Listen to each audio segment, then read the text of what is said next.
Акылбек Усенбекович, аябай бир орчундуу маселе бар да, мен сизге премьер-министр катары кайрылам да, мен буну маданият министринин берейин десем, это, я думаю, уже чисто только вашей компетенции. У нас очень много чемпионов, да? Человек в большом спорте, спортсмендер, 30 жашында уже спортто жолу бүтөт да. Анан бул адамдарды бүгүнкү күнгө чейин стажы жок. 2 раза в день тяжелые тренировкалар өтөт. Минимум 1-2 раза в день. Анан бул балдар или таксуют, нормальный жумушка алышпайт.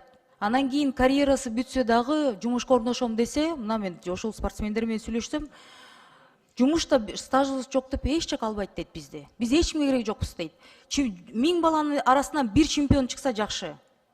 7 миллион арасынан канча чемпионубуз бар? Калган 95% талаада бизди ырыт коюп атасыңар дейт. Криминалга жол ачып берип атасыңар дейт бизге. Биздин да балдар үй бүлөлөрүбүз бар. Семьи рушатся деп атат да. Вы выкинули нас за борт ваших жизней дейт да. Мне было очень больно это слышать. Стажды ошону бир ойлонуп, отуруп, өкмөт, сиз чечим кабыл албасаңыз эч кимдин алып жетпейт ага. Там решительные, нужны кардинальные меры. Как вы на это смотрите?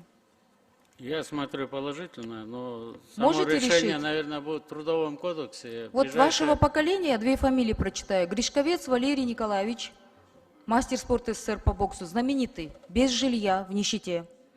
Металл Шарипов, тяжелоатлет, умер в нищете. Это знаменитые чемпионы, знаменитые. Это не криминал, не вот которые в другую степь ушли от безысходности, без денег. Это вот примеры для молодого поколения. Считай, все олимпийцы должны думать.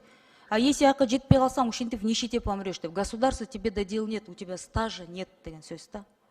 Пожалуйста, возьмите на контроль.